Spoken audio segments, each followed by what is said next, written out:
Oke, Assalamualaikum warahmatullahi wabarakatuh. Selamat siang dan salam sejahtera untuk kita semua pada siang hari ini. Semoga hari ini dimanapun kalian berada, dalam keadaan sehat walafiat, dalam keadaan baik, dan tetap semangat untuk melanjutkan kuliah dalam keadaan online. Oke, sebelum kita mulai perkuliahan, baiknya kita mulai juga hal baik ini dengan berdoa. Harapannya semoga dapat memberikan ilmu yang bermanfaat, dapat dijadikan sebagai salah satu amal ibadah bagi kalian, serta memberikan hasil yang terbaik. Berdoa menurut agamanya masing-masing dipersilahkan.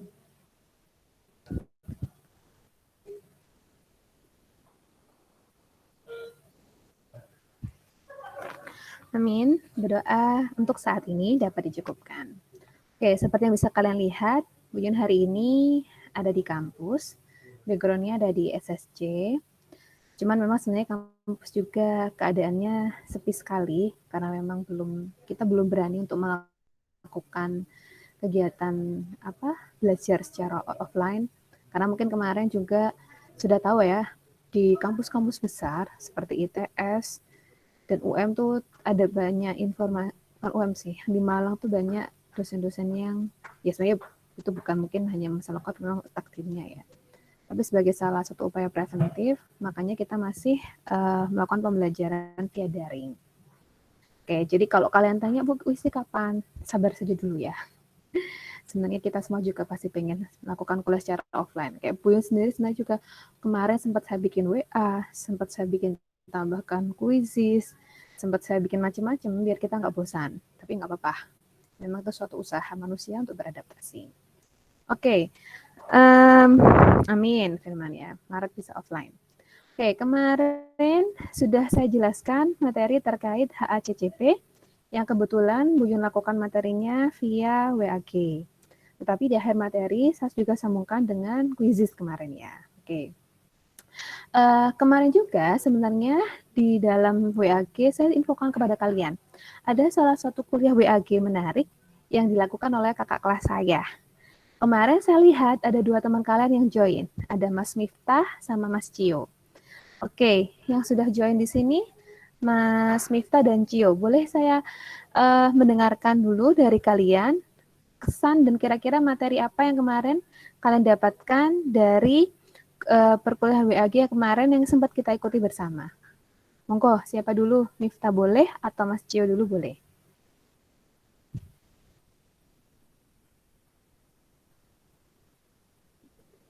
Cio dulu, Bu.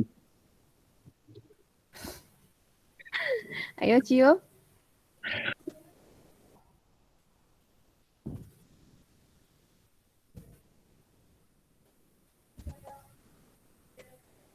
Tenang Cio sama Miftah, nggak ada yang salah, nggak ada yang benar. Coba saja ceritakan.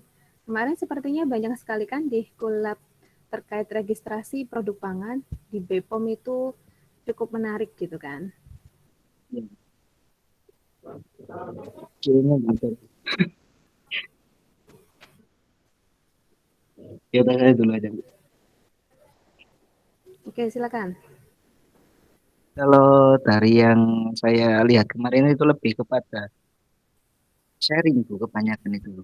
Jadi kebanyakan yang gabung Mm-mm. itu yang saya lihat itu pemilik usaha, Bu.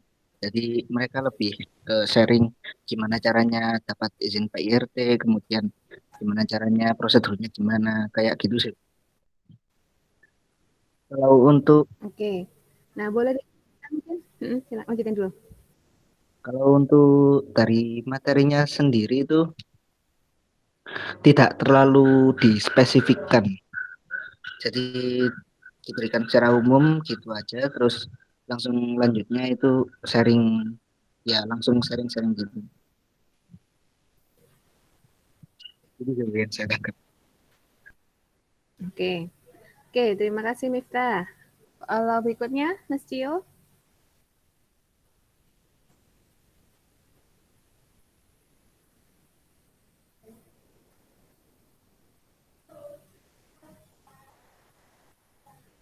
Ada kan Cio di grup? Apa nggak ada ya? Tadi perasaan saya lihat ada deh.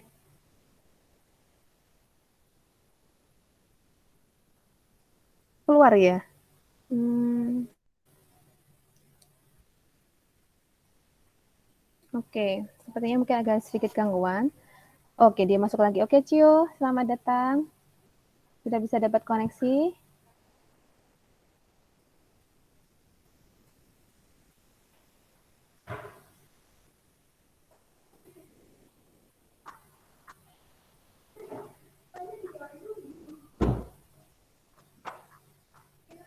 Halo, Cio.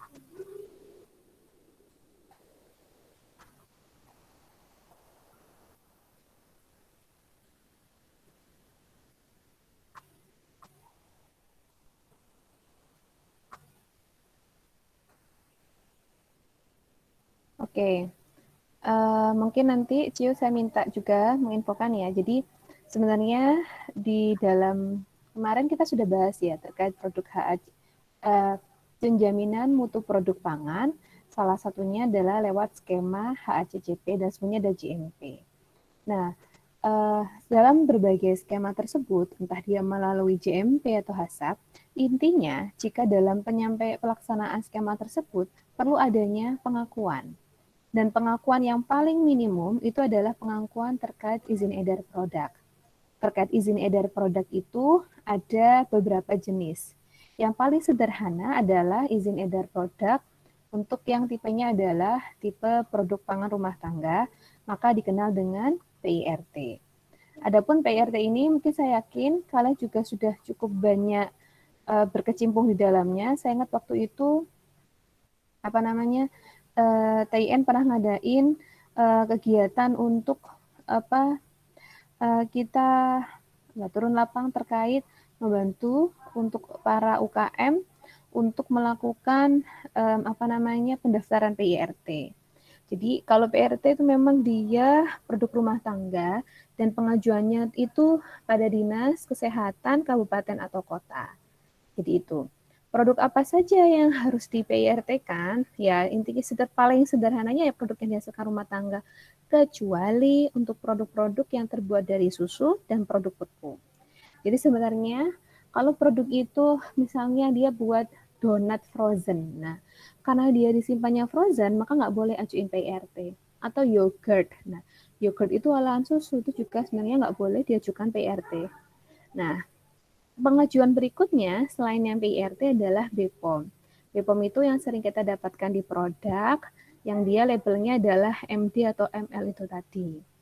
Nah, MD atau ML itu adalah registrasi dari BPOM itu sendiri, yang menyebutkan bahwa memang produk ini tuh sudah dapat secara dokumentasi, secara verifikasi dokumen sudah memenuhi, kemudian juga sudah ada visitnya. Jadi tapi kalau kita katakan memang hampir semua jenis itu di sertifikasi bisa sertifikasi BPOM. Jadi bisa saja dia industri rumah tangga, tapi karena dia sudah bisa lebih bagus produksinya dan dia mau jangkauan pasarnya lebih besar secara nasional, ada baiknya memang menggunakan menggunakan sertifikasi lewat MD BPOM. Oke, apalagi yang dia masa simpan tadi yang bahan-bahan yang dia memang wajib yang sudah terdaftar SNI kayak air mineral, garam, minyak goreng, gula pasir, tepung terigu, kopi instan, kakao bubuk, ikan dalam kuali itu adalah produk-produk yang wajib ikut SNI dan makanya wajib didaftarkan oleh BPOM-nya. Nah, seperti yang sudah dijelaskan Mas Miftah kemarin, jadi sebenarnya memang di Kulab WA kemarin itu lebih dijelaskan pada alur prosesnya dan memang sharing dengan Bapak Ibu yang juga ada Sania juga ya, saya baru cek ada Sania juga di grup bagaimana mereka mulai akhirnya kan karena pandemi ini banyak juga usahawan-usahawan yang berasal dari rumah tangga yang kemudian gimana caranya bertahan hidup, makanya bagaimana produknya tetap bisa dijual walaupun sekarang mungkin seperti kita lihat ya polisi pangannya itu tidak banyak, tapi sometimes atau mungkin di dalam jalan itu pasti akan terjadi dan konsumen pun akan jeli. Dia pasti lebih memilih produk yang punya punya nomor PIRT, punya keterangan halal yang jelas dan seterusnya. Jadi pendaftaran produk itu tidak hanya untuk menjamin memberikan kepuasan pada konsumen, tapi berikutnya juga memberikan umpan balik yang baik bagi perusahaannya. Ya, oke. Jadi itu sambungannya. Sebelum saya lanjutkan materi hari ini, minggu lalu setelah saya sampaikan materi terkait HACCP, saya belum memberikan tugas ya, saya lupa. Karena memang HACCP itu kalau tidak dipraktekkannya itu akan susah. Nah, Halimatus kalau boleh tahu kita di sini ada berapa orang ya dari satu kelas ini?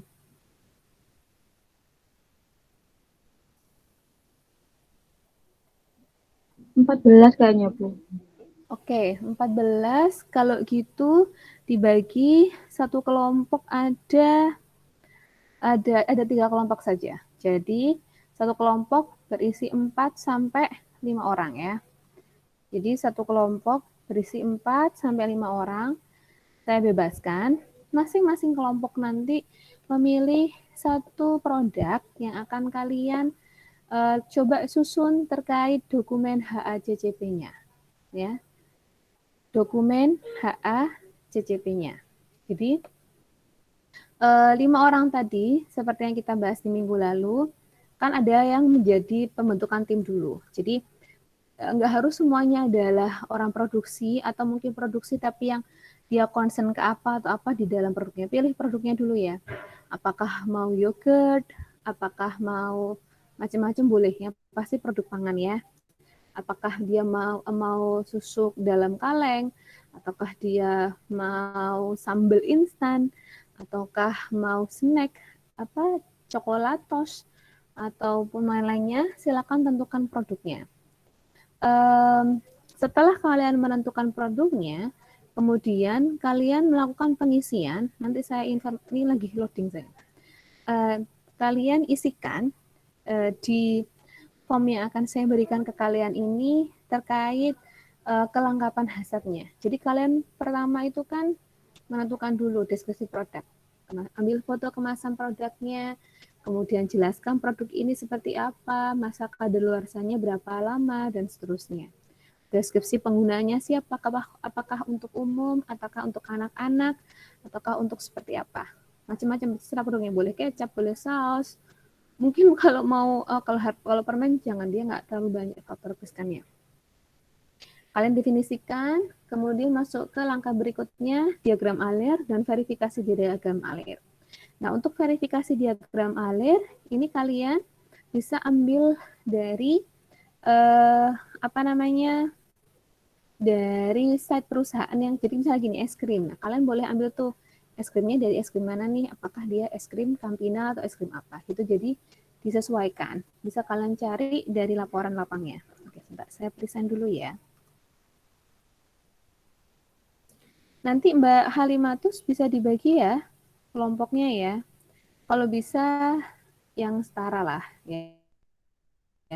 Jangan kelompok yang sangat rajin semuanya dan ada kelompok yang sangat kurang semuanya juga jangan. Oke, layar saya sudah terbagikan ya. Sudah, Bu. Ya, terima kasih Firman konfirmnya. Nah ini, jadi nanti misalnya ini contohnya ya, GMP dan HACCP plan untuk satu perusahaan. Oke, ini disesuaikan tahunnya.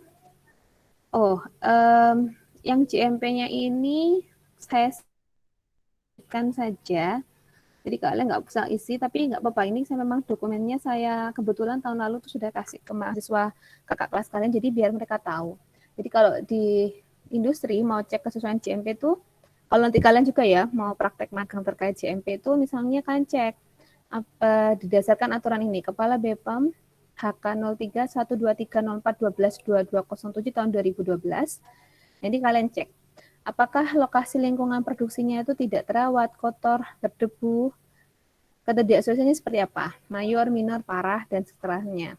Ini nanti ada banyak dokumen yang harus, bukan banyak dokumen, poin penilaiannya. Tapi ini tidak saya petugaskan, tapi memang ini jadi satu filenya, nggak apa-apa. Nah, yang HACCP ini, nah ini HACCP workbook-nya. Perusahaannya tentukan perusahaan apa, produknya apa, ingat harus spesifik. Jadi nggak bisa es krim saja. Es krim apa? Strawberry lapis coklat, apa es krim vanilla lapis coklat. Nah, 5 orang tadi tentukan siapa-siapanya, pelatihannya, kedudukannya. Nah, terus ini tadi ya, deskripsi produknya, komposisi, karakteristik, metode pengolahan, metode pengawetan, umur simpan ya, bukan tanggal kadaluarsa ya, umur simpan, pengemasan. Lalu kemudian komposisi produknya, penggunaan produknya nih, langsung dikonsumsi atau seperti apa. Kemudian ini diagram alir.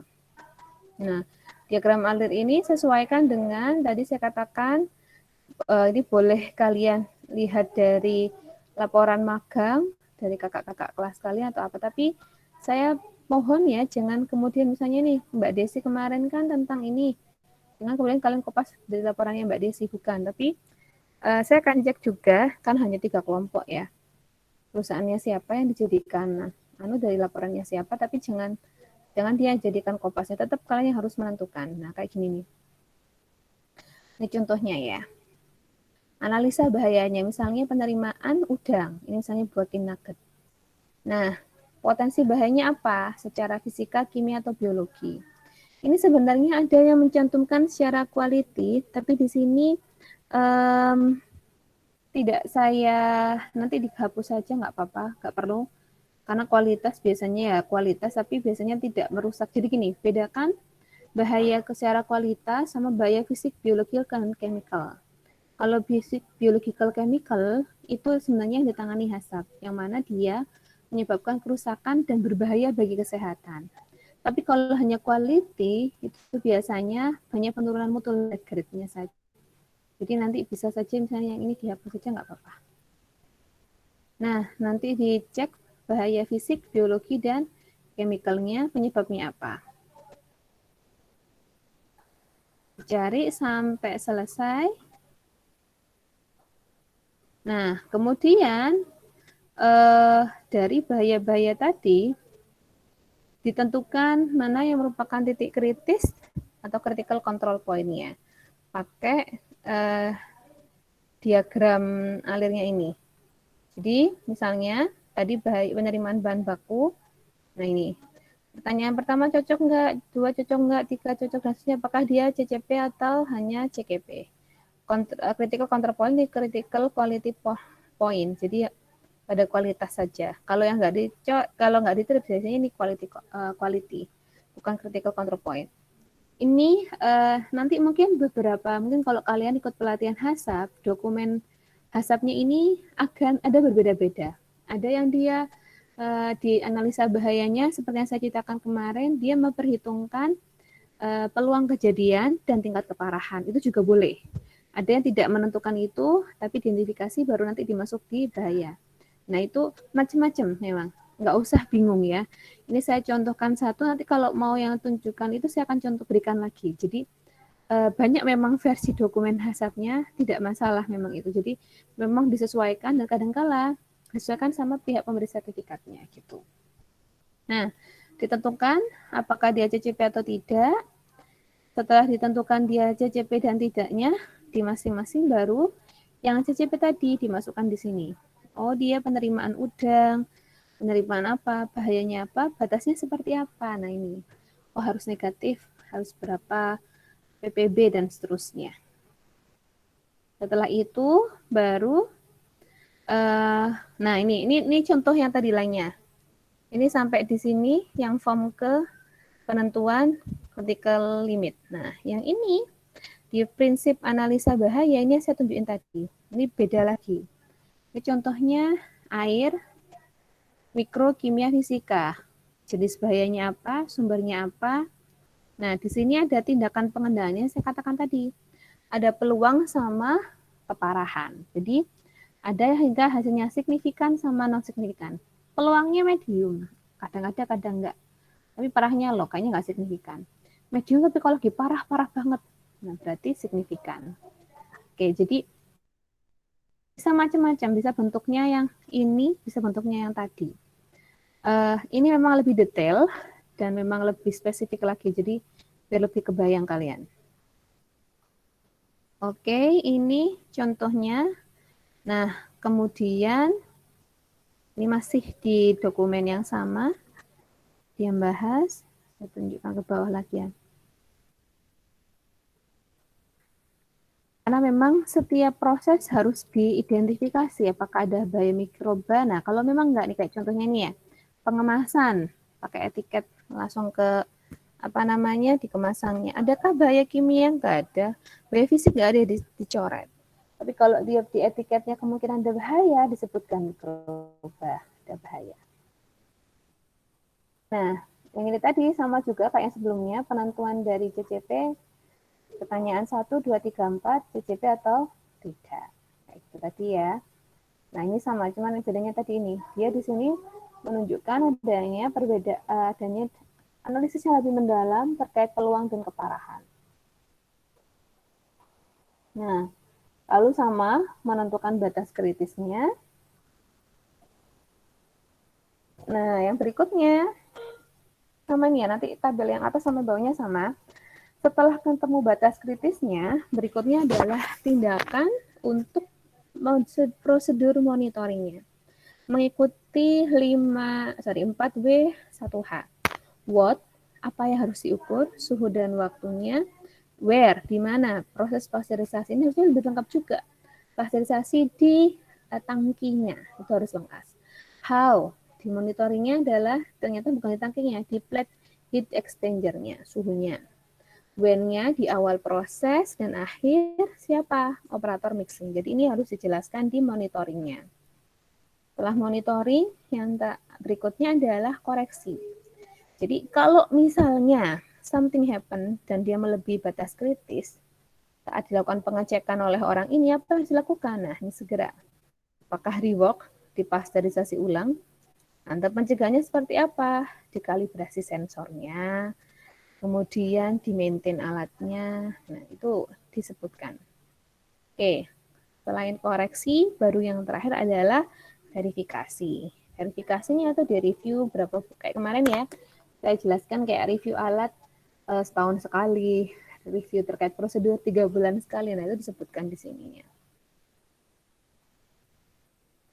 Oke, dan yang terakhir dokumentasi, bentuknya apa didokumentasikan setelah verifikasi. Oh, status sertifikat, hasil laporan kalibrasi, kemudian dan lain-lainnya ini dituliskan.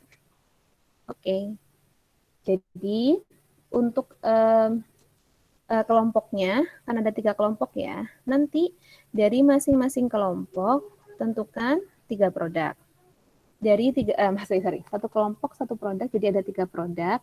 Nanti berlima atau berempat itu bikin dokumen HACCP. Ya, itu stable itu tadi ya. Ada analisis bahayanya, ada kemudian CCP-nya, ada CL-nya, sampai yang terakhir adalah yang terkait dokumentasi tadi. Ini saya beri waktu 2 minggu, jadi saya kira sudah cukup sambil liburan akhir tahun, bisa sambil dicari, dicicil. Kalau nggak dicicil nggak bisa, karena memang sistemnya HACCP ini memang harus dicek one by one dan mendetail. Oke, sampai di sini ada pertanyaan dulu. Bu, ini ada berapa anak? Oh, 18 ya.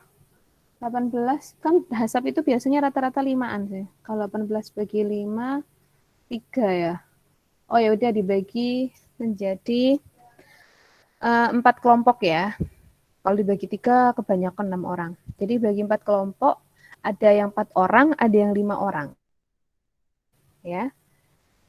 Ya, nanti mungkin boleh Halimatu saja yang bagi, tapi nanti mungkin di ACC Bu Yun aja, biar lebih enak siapa aja gitu.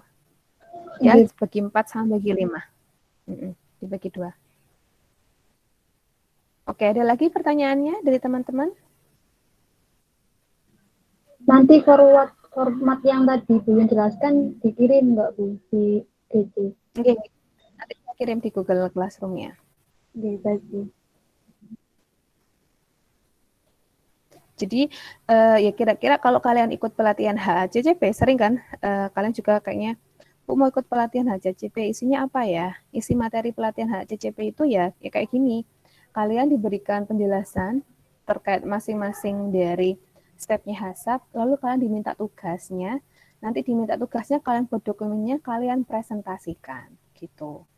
Nah, untuk outputnya kalian kali ini adalah saya minta untuk dibuat dokumennya, untuk presentasinya nanti akan saya infokan lagi. Tapi yang jelas presentasinya nanti mungkin saya tidak akan minta lama, satu kelompok hanya 10-15 menit. Nah, jadi kalau seperti itu dibuat yang lebih apa ya namanya, sangat to the point yang terkait hazardnya. Tapi presentasinya nanti saja, kita akan bahas dulu terkait dokumennya. Oke, ada pertanyaan lagi? Mana ya?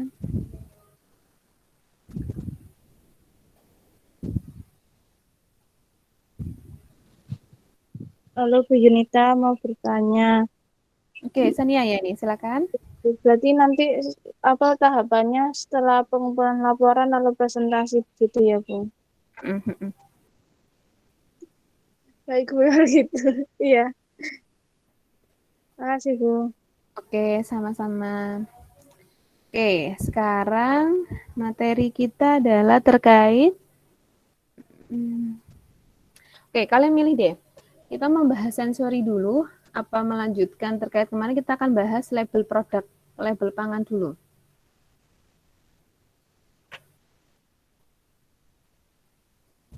Melanjutkan saja, Bu. Melanjutkan ya. Melanjutkan saja tidak apa-apa, Bu.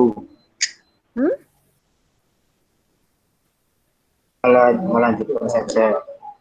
Oke, kalau gitu saya akan ambilkan materi terkait label pangan. Jadi ini biasanya materi ini tuh paling menarik. Kalau dulu saya offline, itu saya sering bawa produk pangannya. Jadi saya bawa produk pangan, kemudian dari produk pangan tersebut saya tunjukin ke kalian ini contoh produk pangan yang dia tidak memenuhi aturan atau dia produk pangan yang memenuhi aturan. Karena ini online ya, kita akan cari saja ya.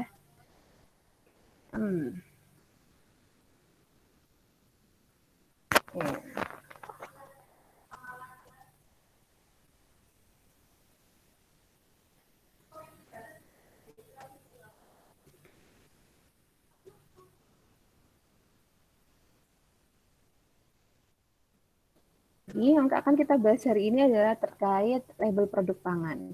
Seperti yang sudah terakhir saya jelaskan tadi, kalau kita pengen tahu apakah produk pangan itu dia sudah terdaftar atau tidak, atau konsumen itu mau lihat apakah produk ini bermutu atau tidak, tentunya yang menjadi penghubung antara produk dengan kemasan itu produsen produk dan konsumen kita tentunya adalah si kemasan produk ini. Ya, kita nggak mungkin kan tanya ke perusahaan Citatonya dulu sebelum beli, pasti kejauhan. Secara sistematis juga jauh, biaya mahal lah. Maka yang menjadi penghubung kalau kita pengen tahu seberapa baguskah kualitas dari produk ini, itu kita paling simpel adalah lihat kemasannya. Jadi hari ini akan kita bahas adalah kemasan. Ini saya tampilkan contoh, misalnya ini kayak Citato ini ya. Citato ini atau snack ini kan bisa kalian lihat nih. Kemasannya kalau dia dari umum secara kemasannya sangat menarik sekali dengan variasi dia ada rasa sapi panggang, dia balado, rasa telur asin, rendang dan seterusnya. Jadi secara simpel orang tuh belum incip rasanya. Kalau lihat kemasannya nih warna merah kelihatan pedas. Oh ternyata dia rasanya ayam bumbu rujak. Berarti udah kebayang nih pasti pedas. Atau lihat kemasannya yang berwarna putih kayak ini nih. Kok saya lupa ya kayak pernah saya kenal produknya. Oh ternyata itu Citato rasa mie goreng Indomie. Ini berarti kan kemasan ini memang dia sangat erat kaitannya dengan kualitas produk. Nah, selain mencerminkan dari produk tersebut, apakah dia berasa apa atau seterusnya, ternyata di dalam kemasan itu kita bisa secara tidak langsung menilai apakah produk ini bermutu atau tidak ya. Paling simpel sekarang saya coba cari ya. Misalnya ini kelompoknya Citato ini kan apa ya namanya tuh? Snack kentang. ketika Buyun masukkan kata kunci snack kentang, nah muncul semua produk-produk di pasaran yang dia adalah kelompoknya snack kentang. Oke, ada French fries, ada Crispies, ada Sprinkles, ada Piatos, ada Citato. Kemudian di sini nih, ada yang bentuknya stik kentang. Nah, dari kemasannya ini aja kalian sudah bisa lihat. Kira-kira yang stik kentang ini sama Crispies, kalau kalian mau beli, kira-kira yang lebih kelihatan bermutu yang mana? Atau yang ini? Semuanya memakai klaim dia adalah stik kentang. Bayang ya? Atau mungkin ayo saya pengen dengar salah satu suaranya.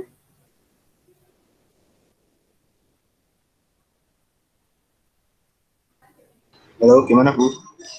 Ayo, pendapatnya Firman, kalau melihat nih produk yang ini, yang curah, ada yang kemasan ini tapi bentuknya seperti ini, sama misalnya barbecue-nya Kitela atau crispy. Menurut kamu yang berkualitas, yang tentunya enak yang mana ya? Yang kita Bu. Yang Kitela. Kenapa? Yang kelompoknya Kitela.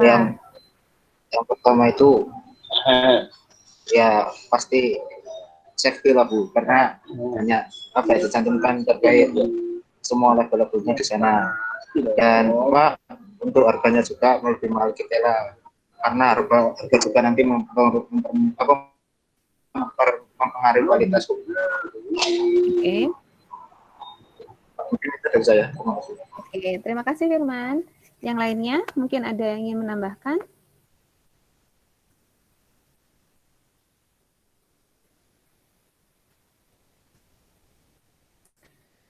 Oke, jadi sama kayak Firman.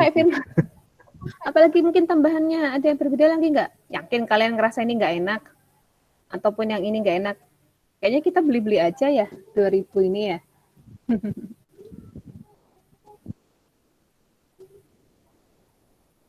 Tergantung kondisi Bu itu. Oke, tergantung kondisi keuangannya. Oke.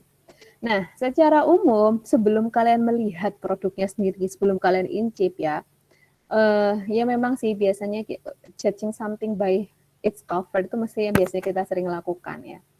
Jadi ini dari kemasannya udah kelihatan. Pringles ini kenapa dia kelihatan mahal? Ya kaleng, sudah kelihatan kan? Oh kaleng dia ada label aluminiumnya, pasti lebih kelihatan lebih mahal ketimbang yang plastikan. Plastikan ini pun kalian tahu akan bedanya. Plastiknya Piatos sama plastiknya Citato. Label plastiknya yang ada aluminiumnya itu juga menunjukkan kualitas produknya bahkan dari kemasannya. Belum lagi kalau kalian bandingkan dengan yang kemasan curah, paling nggak dia sudah ada halalnya. Apalagi yang dia kemasan apa ini udoh, orang bilang mie udoh kayak gitu kan sering kan, karena dia nggak punya kemasan. Pada beberapa produk mungkin kita masih berani beli kelompoknya yang dia tidak punya kemasan seperti ini, karena dianggap tingkat keamanannya, maksudnya tidak lah, paling kalau ciki kering gini, paling kalau dia yang snacknya gini curah cenderung melempem kayak gitu misalnya. Kalaupun misalnya rasanya nggak enak, tak tambahin sendiri garam. Tapi pada beberapa kasus, misalnya saya sarankan ya, kalau kalian beli produk frozen, tapi produk itu ternyata dia nggak, kalau nggak kemasannya bagus, ada nomor MD-nya atau ada nomor MD-nya, kemudian nggak vakum misalnya, itu perlu ditanyakan. Karena kalau produk-produk yang di frozen, apalagi dia tipenya basis daging, kalau nggak di vakum, kalian belinya dalam keadaan panas-panas sudah di pasar. Kalau baik, kalau dalam prosesnya tadi selama dia jadi cair tadi dagingnya yang habis dibekukan atau nuggetnya jangan-jangan ada mikroba yang tumbuh dan seterusnya. Dan kalau misalnya ini kuenya kalau ini tidak ada proses ulang lagi nih, nggak ada pemanasan, tapi langsung dikonsumsi itu akan menjadi tingkat bahaya. Nah, maka biasanya pasti konsumen akan memperhatikan itu, nggak ada yang, apalagi nggak ada apa-apanya nih. Kalau saya batuk-batuk, karena ini siapa yang tanggung jawab? Nggak ada. Tapi kalau karena Pringles misalnya saya keselilitan karena ada batuan pasir atau apa, saya bisa meneror, menelpon perusahaannya dan akan diberikan ganti rugi. Tapi kalau ini, saya nemuin kerikil di dalam snacknya, saya mau telepon siapa? Nah, jadi kelihatan dari kemasan produknya, dari labelnya saja kita sudah bisa menentukan kualitas dari suatu produk. Nah, oleh karena itu, BPOM sendiri sudah menyampaikan ada persyaratan minimal yang harus dipenuhi oleh suatu perusahaan terkait labelnya. Oke, jadi aturan label pangan ini bukan aturan baru memang. Dia mengikuti PP tahun 69 tahun 1999. Udah lama sekali ya, hampir 20 tahun yang lalu. Nah, cuman memang yang terjadi konsumen saat ini itu intinya gini, dengan perkembangan zaman mungkin orang dulu tidak punya banyak keinginan untuk menjual produk pangan kemasan. Tapi sekarang dengan pola kehidupan instan, wabah COVID ini, orang akhirnya udahlah aku nggak mau ribet, nggak mau malas yang fresh, sudah yang pengen jadi. Akhirnya bermuncullah berbagai produk olahan pangan dalam kemasan. Dan akhirnya mulai booming lagi terkait aturan label dan iklan pangan ini. Nah, di dalam aturan label dan iklan pangan ini, kenapa sih harus ada? Karena memang kita pengen dapat perdagangan pangan yang jujur dan bertanggung jawab. Ya, kalian bayar harga 10.000, kalian juga harus dapat dong mutu yang seharga 10.000 dibandingkan dengan kalian beli harga 2.000 aja. Ya, nanti mutunya akan sama dengan mutu 2.000 itu. Dan tadi worth it-nya tadi dilihat nilai tukar uangnya tadi dari kemasannya salah satunya. Label pangan itu yang kedua juga penting untuk memberikan informasi kepada masyarakat agar tidak menyesatkan. Oh, ini produk ini bagus untuk anak-anak atau tidak. Di sisi lain, kemasan itu tidak hanya, saya ingatkan ya, kemasan itu sebenarnya kembali lagi yang untung tuh konsumennya. Makanya selalu diminta oleh BPOM itu konsumen harus jeli membaca label pangan. Kemudian dengan adanya label yang sudah terstandar, diketahui BPOM mencegah ada pelanggaran, memudahkan pemahaman, serta ini jadi acuan penilaian. Produk mana yang berkualitas, mana yang belum. Nah, food labeling ini selain PP ini juga bisa dilihat di BPOM nomor HK 0005524321 tentang aturan umum pelabelan produk pangan. Oke, nah sekarang kita masuk ke materinya. Jadi label itu semua keterangan ya tentang pangan, bisa berupa gambar, tulisan, atau kombinasi atau bentuk lainnya yang disertakan pada pangan, dimasukkan ke dalam, ditempelkan di kemasannya atau bagian dari kemasan pangan. Itu disebut label ya. Jadi label apakah harus ada tulisan? Nggak harus. Bisa saja mungkin kayak tadi ya, curah itu tadi ya. Tapi dia ada kayak price tag-nya gitu yang isinya komposisi perusahaan, itu juga bisa dikatakan label. Kan sekarang banyak ya kekinian, produknya itu maunya kelihatan, jadi nggak mau full ditutup gitu, tetap kelihatan transparan, produknya seperti apa, mutunya kelihatan, kemudian labelnya dibentuk price tag, itu boleh, juga bagian dari label. Asal tadi berisi informasi terkait produk, bisa pangan, gambar tulisan, ditempelkan, disertakan, dimasukkan, dan sebagainya. Oke, itu label pangan. Kalau iklan pangan, yaitu tadi bisa gambar tulisan juga untuk informasinya perdagangan dan pemasaran. Nah, label pangan itu intinya pangan yang dikemas wajib harus ada label pangannya. Kenapa? Ya tadi kalau kita apa-apa, siapa yang mau kita kontak kalau nggak based on labelnya? Label itu syaratnya tidak mudah lepas dari kemasan. Makanya biasanya memang ditempel atau dimasukin ke dalamnya. Kalau mau pakai price tag, harusnya dipastikan dia nggak mudah lepas, gitu. Nggak mudah luntur, nggak mudah rusak, mudah dibaca, bisa di bagian dalam atau luar kemasan, keterangannya benar, tidak menyesatkan, dan tidak secara artistik, ya tadi tidak berdesak-desakkan tulisannya. Nah, ini secara umum label pangan. Nah, contoh label yang menyesatkan, tapi sering sudah kita temui ini, mie telur, ya. Kenyataannya di produk mie itu tidak mengandung telur, yang benar hanya mie saja. Ya, mungkin hanya karena namanya, gambarnya dia pakai telur depannya, merek. Nah, jadi mie cap telur seperti itu harusnya. Biskuit susu, kalau di komposisinya nggak ada susunya, nah itu nggak boleh ditulis biskuit susu. Gitu. Jus sirsak, kalian lihat dulu, jangan-jangan prosentase sirsaknya cuma 0,1%. Jadi banyaknya adalah perisa. Nah, harusnya ditulisnya minuman ringan perisa sirsak. Oke, dibuat dari kacang pilihan. Apakah hanya kacang? Tentunya ada gula, garam, dan minyak juga nggak boleh. Jadi harus diperhatikan klaim-klaim yang menyesatkan ini. Contoh lainnya, sosis daging segar. Nah, apakah kemudian yang lainnya tidak menggunakan daging segar? Ini tidak boleh karena mengintimidasi ya. Dan apalagi pengali memang diproses sosis itu berarti pasti tidak boleh diklaimkan segar karena pangan proses. Air alami, memang ada air buatan. Nah, kayak gitu tuh. Sari buah murni. Nah, kalau ada pengawetnya, nggak murni sari buah, itu juga harus diperhatikan klaim-klaim ini. Ini contoh ya, label pangan, bagian dari kemasan ditambahkan di dalamnya atau ditempelkan. Nah, sekurang-kurangnya nih, kalau kalian bikin produk, sekurang-kurangnya label pangan itu harus ada nama produknya. Bukan merek loh ya, nama produk. Kita tuh sering nempelin mereknya dulu, tapi kita nggak nyebutin. Misalnya ya, misalnya mereknya adalah Snowman. Gambarnya Snowman. Kalian tempel itu. Padahal isinya apa? Permen. Atau padahal isinya apa? Es krim, kan bisa merek Snowman.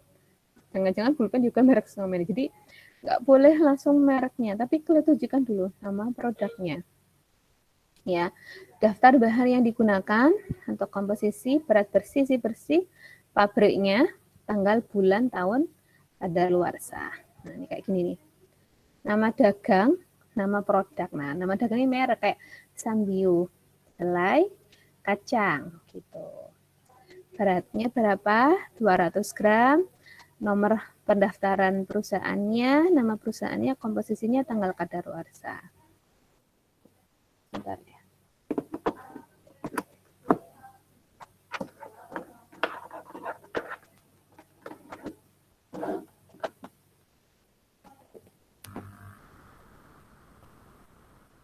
Oke, nah itu paling simpelnya di label. Makanya gini, kalau kalian bikin perusahaan tuh memang biasanya yang benar itu adalah sembari kalian formulasi produknya, fiksasi, itu kalian harus sudah daftarin dulu di di Dinkesnya, dapat PIRT-nya, baru atau boleh lah, tapi PIRT-nya digunakan, tapi kalau PIRT-nya udah masuk, langsung dimasukkan nomornya.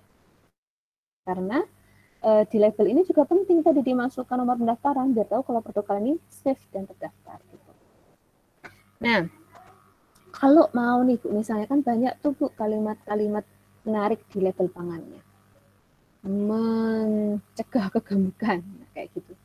Apakah real kalau minum jus ini bisa mencegah kegemukan? Nah, itu harus, kalau mau mengklaimkan sesuatu itu harus didukung dengan fakta ilmiah.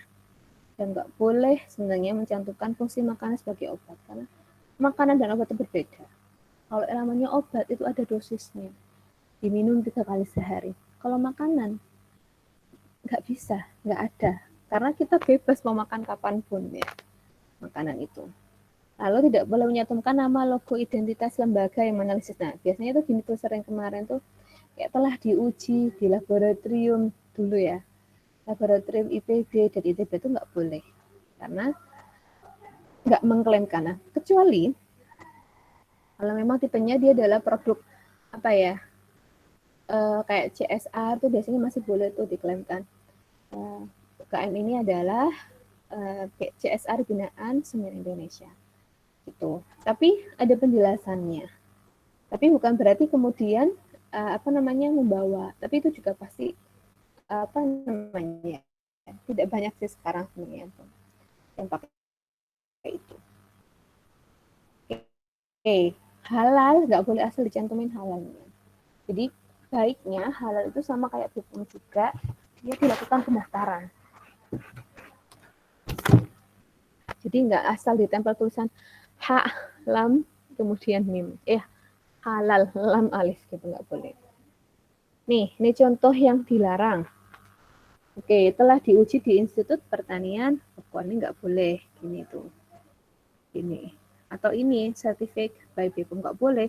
Cukup dimasukkan saja nomor BPOM-nya dia. Oke, nah, sekurang-kurangnya memang ada nama, berat bersih, pihak pemproduksi. Nih, bagian utamanya wajib itu nama dagang, nama produk, berat bersih, alamat produsen, PIRT. Nih, ini tanggal kadaluarsa. Pada produksi biasanya saling berdampingan dengan kadaluarsa dan komposisi. Oke, nah ini yang contoh benar, contoh salah. Nih, nomor MB-nya di samping, nggak boleh, harus di depan. Gitu ya. Terus ini hanya coklat bubuk bergaya. Ini coklat apa kopi gitu kan. Kan kadang tulisannya ini adalah kopi. Oh, ini memang coklat ya, ini coklat. Nah, ini benar coklat. Nah, terkait gambar dan ilustrasi juga baiknya sesuai ya. Itu. Jadi ini ada gambarnya jeruk, kembang gula, zuka-zuka. Gambarnya jeruk, berarti udah kebayang dong rasanya jeruk. Ternyata dilihat, gak ada, cuma gula, glukosa, asam sitrat, perisa jeruk, gak ada jeruknya sama sekali. Terus dia masukkan gambar jeruk, gak boleh. Gitu. Makanya mungkin kalian kalau sekarang tak tunjukin ya susu frisin black kelapa. Nah, dia di sini mengklaimkan dia di sini ada kelapanya. Kalau kalian lihat ingredientnya, itu pastinya ada. Komposisi.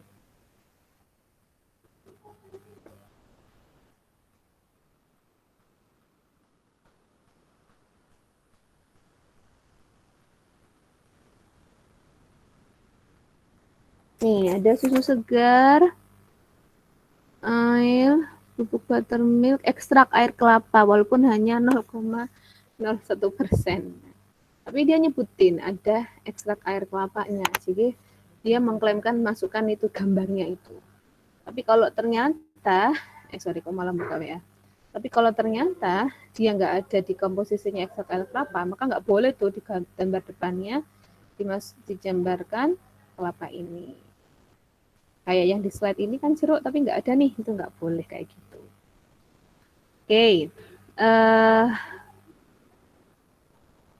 Oke, terkait produk, harus sesuai dengan SNI, dengan BPOM, jadi pasti dicocokkan kata produknya, apakah dia, kayak kelapa bubuk kah, atau itu kah pasta kelapa, atau seperti apa, coklat, pasta coklat, atau coklat bubuk gitu. Dan ini tadi ya, kayak tidak boleh menyesatkan ya. Oke, ini secara umum, biar kalian juga bisa kebayang. Nah, berikutnya kalau nih, daftar bahan atau komposisi itu adalah diurut dari pemakaian yang besar, kecuali vitamin, mineral, dan penambah zat gizi. Jadi, itu biasanya urut, kayak tadi yang saya sebutkan ya, di gambaran ini. Dia komposisinya, urutannya tadi adalah, yang pertama, bentar, gambarnya masuk Shopee langsung nih saya. Pas di kelas biasanya saya minta kalian untuk bawa, masing-masing orang bawa produk gitu. Tapi karena ini tadi saya katakan kita lagi online, nah ini. Nih, susu segar, berarti dominasinya susu segar, air, sukrosa, maltodextrin, buttermilk, laktos, susu. Nah, ini urut. Jadi harus diurutkan yang paling dominan apa sampai yang paling kecil apa. Tuh. Kemudian nih BTB juga dicantumkan kalau ada golongannya dan kodenya dituliskan. Ini biasanya kita banyak temui di permen. Saya misalnya cari ya. Misalnya di sini adalah permen Fox komposisi. Oke, permen Fox komposisinya. Oke, ini ada beberapa produk permen Fox. Kecil sekali ya, saya besarkan dulu.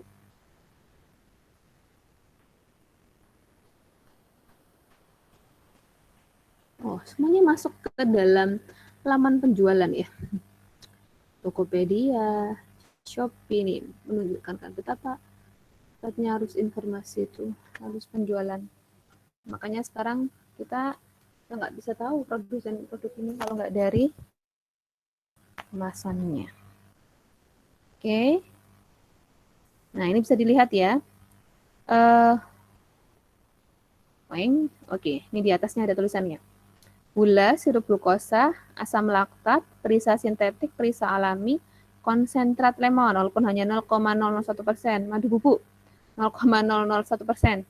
Pewarna alami ini dimasukin, kurkumin, yaitu CI, color index nomor 75300. Nah, ini berarti natural identification flavor, natural flavor, lemon, konsentrat berapa. Nah ini ini bawahnya kurkumin, oke, tanpa pewarna sintetik, warna alami pakai kurkumin. Nah, jadi kayak gitu harus disebutkan apa namanya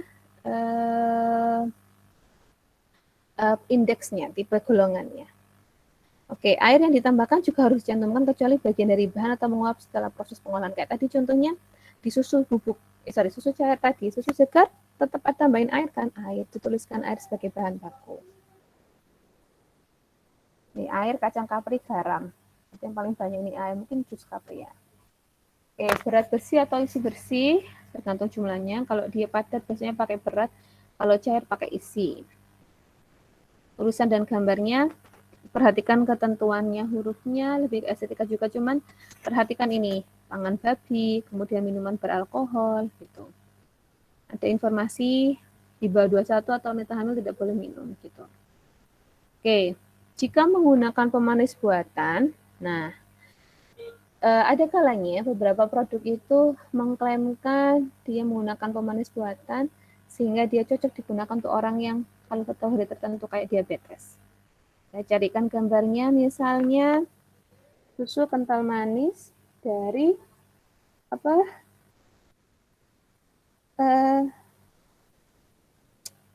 pemanisnya itu apa? Tropicana Slim. Tropicana Slim. Nah ini susu kental manis dari Tropicana Slim ya. Mana yang gambarnya besar?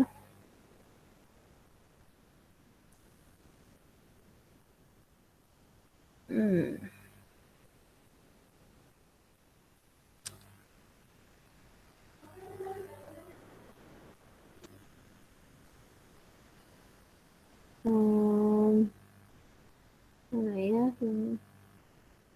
Gambarnya sudah bagus gitu. Ini makanya dia tulis di susu Tropicana Slim, dia tulisnya klaimnya adalah bebas gula.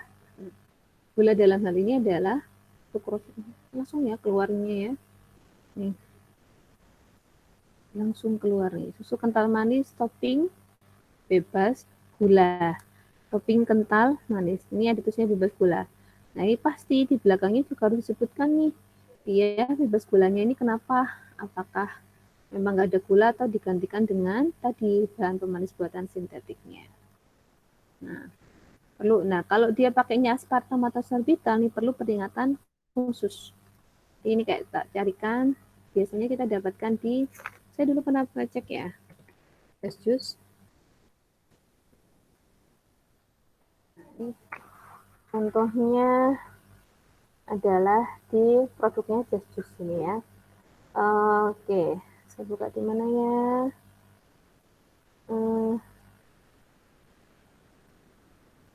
Ini. Ada tulisannya pemanis buatan aspartam. Ada batasannya 0,03 gram per sachet. Kemudian nggak nemu ya. Ingat saya dia ada kok.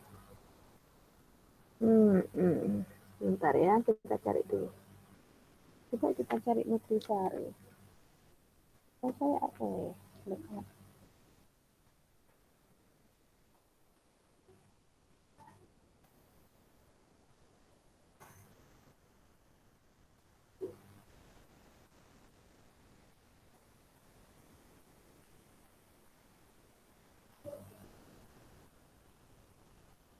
Semuanya ketika satu produk-produk pangan ini pasti langsung masuknya adalah ke laman jualan-jualan seperti ini.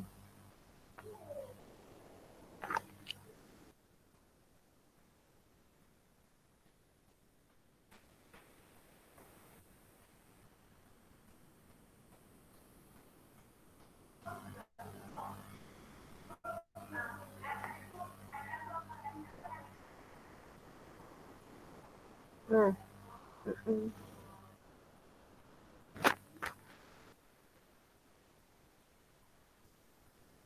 biasanya yang terkait ada apa namanya informasinya itu ada tidak hanya yang terkait itu tapi juga yang terkait ada alergennya. Jadi mungkin kalau kita cari itu banyak ya sebenarnya. Jadi kalau ada produk itu dibuat di bahan yang dicetak tebal adalah bahan yang mengandung alergen, itu sering tuh kayak gitu, itu harus diperhatikan. Jadi kalau aspartam itu nggak baik untuk orang yang kena fenilketonurea.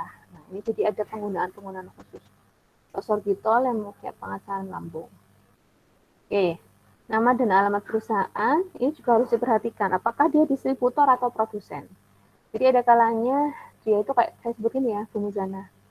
Busana tuh bukan memproduksi loh, beberapa keripik itu beliau hanya mengemas saja. Nah itu nggak boleh disebutkan diproduksi oleh Muzana, tapi nggak dikemas dan didistribusikan oleh Muzana. Gitu. Dibuat dari untuk, nah itu sering biasanya banyak seperti itu. Kemudian alamatnya, apakah harus jalan raya lengkap enggak? Cukup nama kotanya, kode posnya, dan nama negara.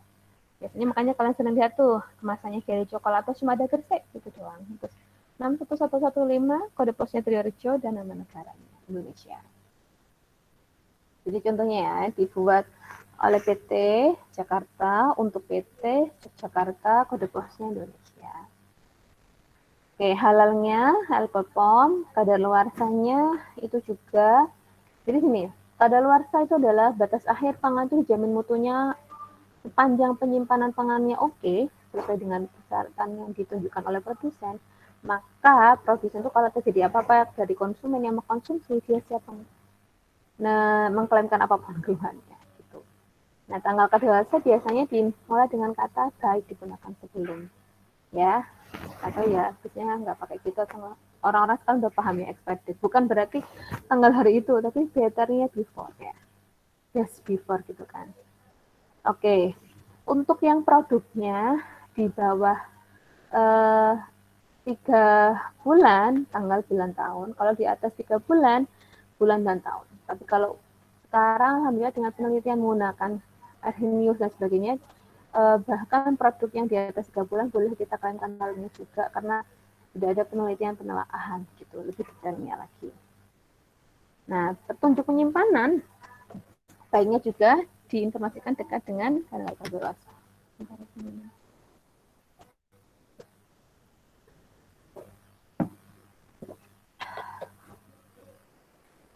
Nah, ada beberapa produk yang memang tidak perlu dilabel karena biasanya masa simpannya dia lebih rendah dari sehari ataupun dia lebih besar sama dengan lebih dari 5 tahun. Kayak contohnya ini, sayur dan buah cepat. Nah, alkohol jenis anggur ini nggak bisa kita ikutin aturan pengemasan penyimpanannya kayak di pangan. Ya kita nggak minum wine sih. Biasanya dia bilang kan wine itu semakin lama puluhan tahun semakin bagus. Nah itu kan nggak bisa kita masukkan klaimnya kayak labelnya pangan gitu ya. Oke, di bawah 24 jam kita nggak perlu. Nah gula sukrosa, ya itu sukrosa dan karena sih memang banyak gula-gula yang sudah bagus ya ada kemasannya. Tapi kalau kalian lihat pasti lebih minim informasinya. Ini cuma informasi secukupnya. Oke, tak carikan ya. Gula. Gula apa ya? Gula pasir. Nah, kayak gula ini. Ini pasti informasinya. Karena ya memang sebenarnya nggak terlalu perlu diinformasikan gitu ya. Nggak perlu diinformasikan ya, intinya memang isinya hanya gula gitu. Jadi bisa dilihat ya seperti ini simpel. Oke. Nah, nomor pendaftaran PRT harus diingat tadi ya. BPOM itu ada 2, MT sama ML. Kalau diproduksi dalam negeri namanya MT, kalau ML luar negeri. Biasa kalian dapatkan ML ini di kelompoknya coklat. Katanya produk coklat beredar di Indonesia itu adalah produk luar. Penyajian dan penyimpanan diinfokan sehingga kita nggak salah penyimpanan dan penyajian. Oke, sampai di sini ada pertanyaan dulu sebelum saya masuk part 2 terkait klaim pangan.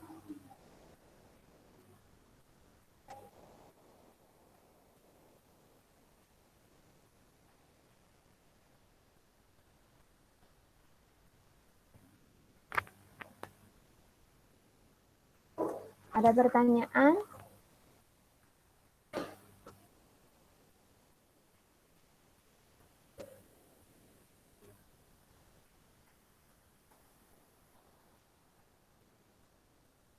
Mungkin belum, Bu. Oke, belum ya.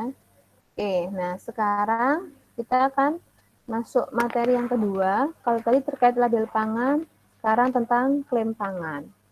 Nah, di klaim pangan ini berarti ada sesuatu yang mau diunggulkan, klaim pangannya. Jadi, diunggulkan dari produk itu. Apakah klaim untuk kandungan gizinya, klaim untuk fungsinya, atau klaim untuk kesehatannya. Oke, jadi masih mengikuti aturan peraturan pangan tadi tahun tahun nomor 69 tahun 1999. Oke. Ketika kita bahas tadi label dan iklan itu harus benar, jujur, tidak menyesatkan gitu ya. Kemudian ini tidak boleh misleading gitu ya. Dideskripsikan dengan baik. Nah, ini kan tadi sudah kita bahas secara umum. Secara umum ya mudah dibaca, jelas-jelas tidak sembunyikan, ada nama, daftar ingredientnya, komposisi, isi bersih, perusahaan, kadaluarsa, jika dia bahan khusus kayak radiasi disebutkan. Nah, sekarang yang kita lihat sekarang, di aturan-aturan di dunia terkait label pangan itu juga, enggak di Indonesia ya. Nah, sekarang banyak itu kita temukan produk pangan itu diklaimkan dia bergizi. Bergizi itu sebenarnya apa sih sebenarnya? Katakan bergizi itu. Sebelumnya kita masuk dulu, apa sih gizi itu? Zat gizi itu intinya adalah sebuah substansi pangan yang dia bisa memberikan energi atau diperlukan untuk pertumbuhan dan perkembangan kesehatan, atau jika kekurangannya menyebabkan terjadinya perubahan fisiologis tubuh. Kayak kurangan vitamin A dia menyebabkan, ya nggak sampai kebutaan sih, penurunan fungsi mata. Nah, terkait gizi, kita mengenal yang namanya AKG, angka kecukupan gizi. AKG ini adalah suatu daftar jumlah berapa banyak zat gizi yang dibutuhkan oleh tubuh per kategori. Nah, AKG ini biasanya kita kenal ada dengan satuannya energi. Kalau pada sebelumnya mulai dari 2000 kilokalori sampai sekarang 2150 kilokalori. Jadi dari ini saya masukkan sekalian ya. Jadi apa namanya Kementerian Kesehatan itu sudah menghimpun data secara rata-rata. Jadi tubuh kita, acuan label gizi ini diperbarui nomor 9 tahun 2016. Nanti bisa saya sharekan ke kalian. Oke, boleh pakai istilah AKG, boleh pakai istilah sekarang banyak sebenarnya adalah ALG atau acuan label gizi, karena dia sekarang kita bilang informasinya sudah ditaruh di label tadi.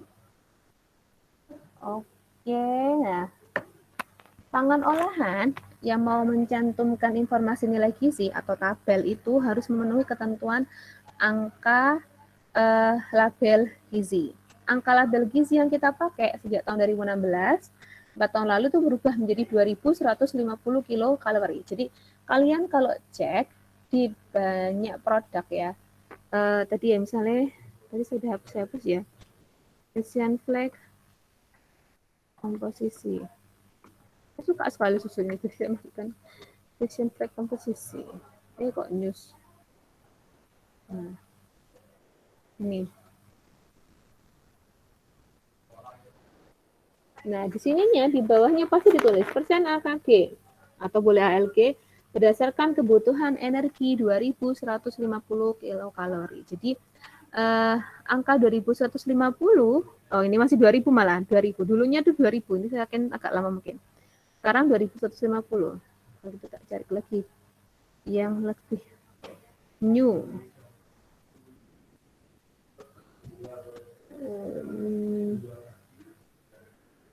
Tulisannya ini masih 2000. Kalau sekarang itu 2150. Nah, ini yang terbaru nih. 2150.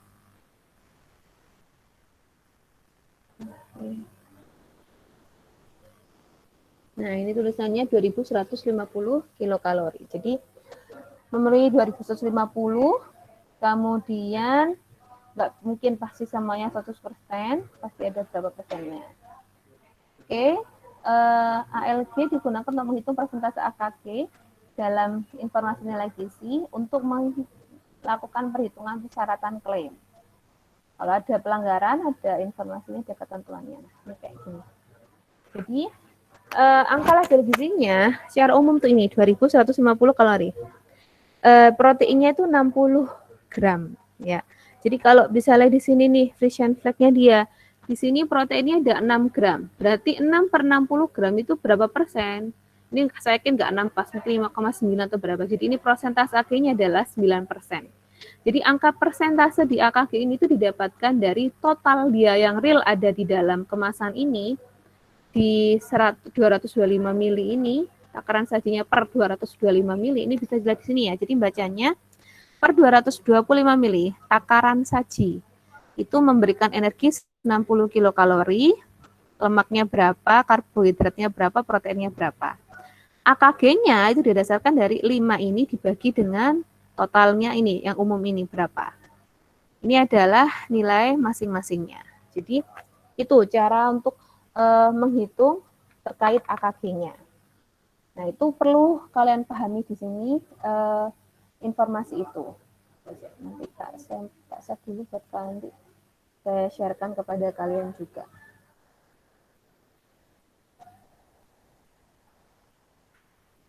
Nah, oke, saya kembali ke slide dulu. Nah, jadi kalau mau diklaimkan produk pangan itu bergizi, at least dari list tadi bahan ada karbohidrat, protein, dia minimal ada 3 aja yang lebih dari 10%. Kalau produk itu sudah ada yang ya, kalian simple, karbohidratnya 10%, proteinnya 10%, vitamin apa 10%, maka dia sudah bisa dikatakan sebagai produk pangan yang bergizi. Kayak di sini tadi kan, kalau saya lihat susu Frisian flag ini ya, nih lihat nih, lemaknya cuma 8% Bu ya. Proteinnya 9%, karbohidratnya 8%. Kok bisa dikatakan bergizi susu ini? Lihat bawahnya. Vitaminnya lebih dari 3 vitamin yang dia nilainya lebih dari 10%. Nah, AKG tadi tergantung ada umurnya, ada jenis kelaminnya, juga bisa berbeda tiap orang tergantung ukuran dan aktivitas tubuh. Oke, ada beberapa klaim. Kalau bergizi, at least paling enggak 1/3 dari bahan tersebut punya nilai AKG di atas 10%. Atau jika bahan tersebut dikatakan bergizi lengkap, jika pangan tersebut mengandung semua zat gizi, seperti AKG masing-masing jumlah minimum 50%. Nah, biasanya kayak gini tuh di kelompoknya MPASI. Saya masukin ya. Kata kuncinya adalah MPASI.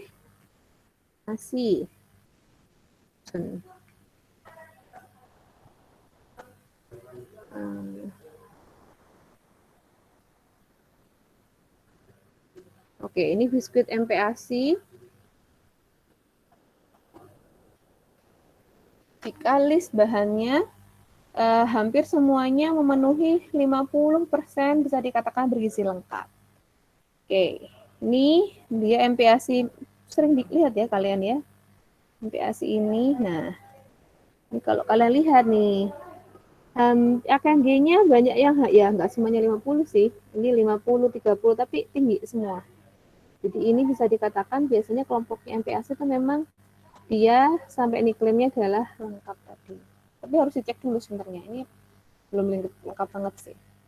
Lalu jika punya gizi seimbang, jika klaim berikutnya gizi adalah jika pangan tersebut memberikan kontribusi kalori dari karbohidrat 50-60%, lemak 20-30%, protein 10 dengan 15%. Oke, terkait ini saya akan coba tunjukkan perhitungannya. Ini nanti berhubungan dengan tugas yang harus kalian juga siapkan dari rumah, menghitung persentase gizi dari suatu produk pangan.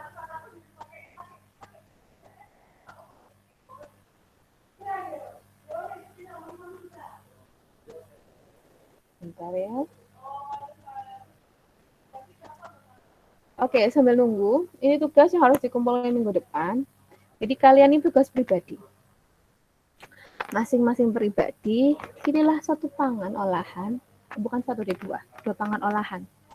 Yang cair sama yang padat, sehingga nanti kelihatan apa namanya beratnya beda. Untuk isian volume atau liter, mililiter, atau satu lagi isiannya adalah padat. Boleh frozen food, boleh susu, boleh roti, whatever kind, ya whatever lah, any kind of food that you want to choose. Oke, nah ini pertama saya akan, sudah mulai kebuka, saya akan coba tunjukkan ke kalian cara perhitungan gizi seimbang. Tadi gizi seimbang itu karbohidrat, lemak, protein, dilihat kisaran energinya ya. Sebenarnya bisa pakai jam ya. Saya pakai jam aja ya.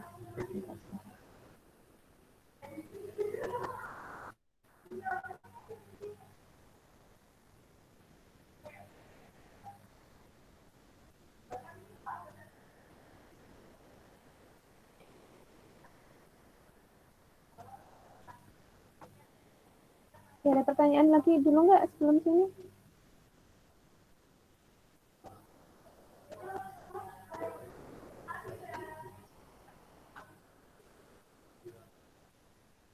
Masih belum kayaknya, Bu.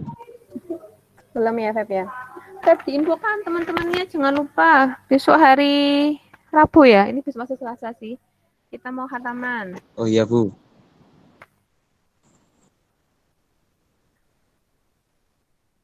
Oke, sudah keluar. Ini saya udah sharing kan?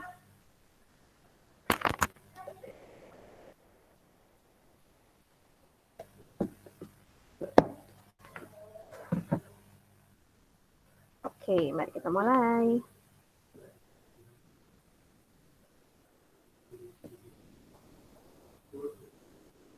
Oke, tadi dikatakan bahwa karbohidrat itu dia 50 sampai 60%. Kemudian kalau protein sama lemak. Oke, kita hilang lagi ya.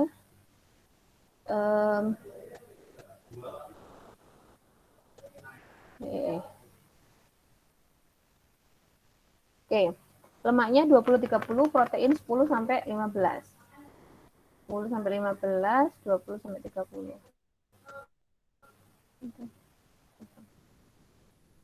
Jamnya mana ya?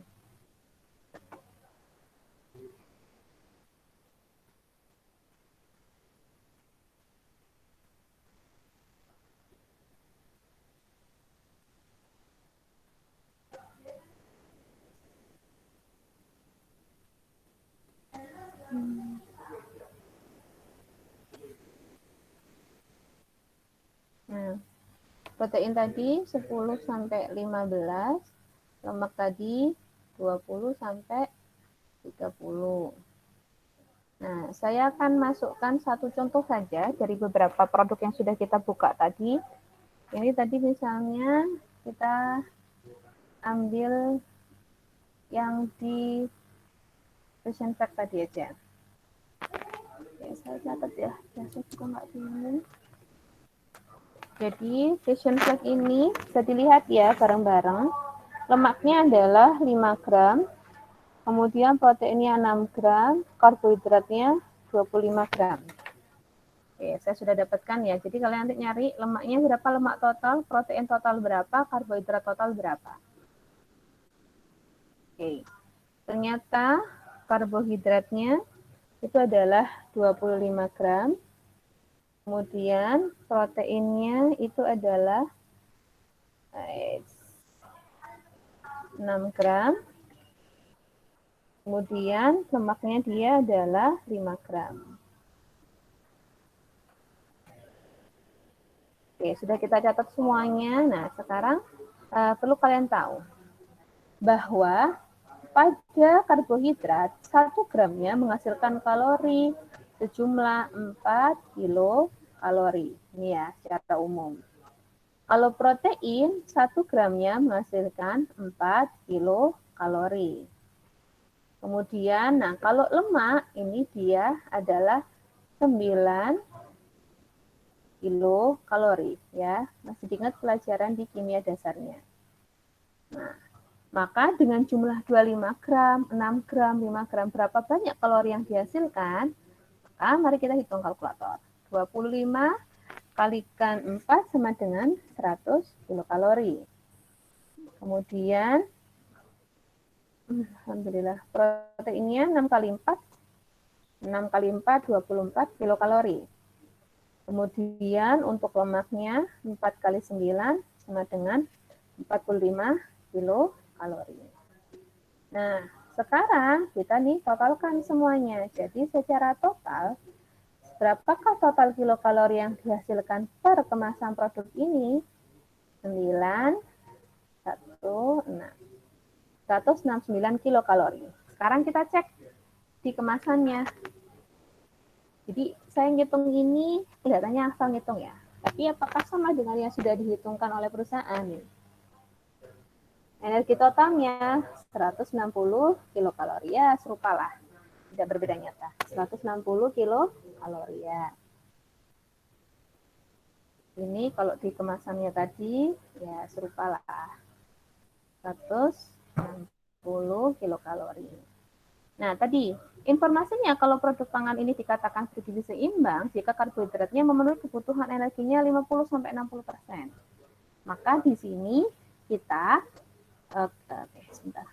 kita masukkan formulanya adalah dari 100 kilokalori ini menyumbangkan berapa energinya per total energi yang dihasilkan 169. Ya, kalikan 100%. Semuanya digituin ya. Jadi ini 24 per 169 kalikan 100%. Ini 45 dibagi 169 kalikan 100%. Oke. Saya butuh kalkulator. Saya tidak ada. Itu saya masukkan di sini. Karena persentase ya, jadi Bu Yun juga takut salah kalau. Atau mungkin ada yang bisa bantu Bu Yun? 100 dibagi 169 berapa persen? Yang buka HP sekalian. 59,1%. Oke, saya Sania. Tunggu. Ini kalau layar laptop ya, buka macam-macam. Dia keluar macam-macamnya juga. Ya. 59, berapa Sania? Maaf. 9,1%. 9,2 Bu kalau dibulatkan. Oke, 59,2%. Berikutnya Sania, boleh minta tolong yang di berikutnya, yang kelompoknya si protein 24 dibagi 169. 14,2 Bu.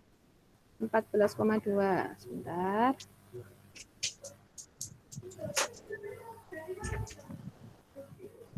Lalu yang terakhir Sania 41 dibagi 169.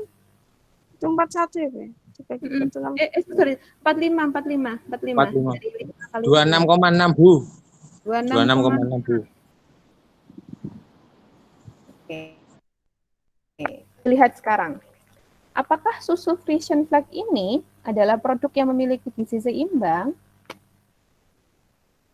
Jadi, susu Frisian Flag kelapa, apakah dia gizi seimbang? Nah, kita di sini sekarang. Aturan kalau dikatakan seimbang tadi adalah jika karbohidratnya menyumbang 50-60%. Nah, ternyata sumbangan energinya ini 59,2%. Protein 10-15, dia 14,2%. Lipid, lemak 23%, 26,6%. Nah, maka susu ini adalah kelompoknya produk pangan yang dia memiliki nilai gizi yang seimbang. Kalau di kemasannya sini nggak ada tulisannya dia berapa persennya tadi. Tapi kalau kalian lihat di kemasannya nih, Oh ini nggak disebutkan ya klaimnya. Sekarang itu ada cara baru untuk menentukan apakah produk tersebut bergizi atau tidak, simbang atau tidak itu dengan kelompok label baru yang dikeluarkan oleh BPOM. Tapi itu cara dia mendapatkan itu tuh dari dihitung manual seperti itu tadi.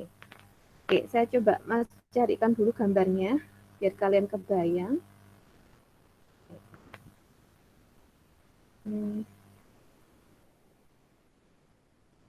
Anda klik isi.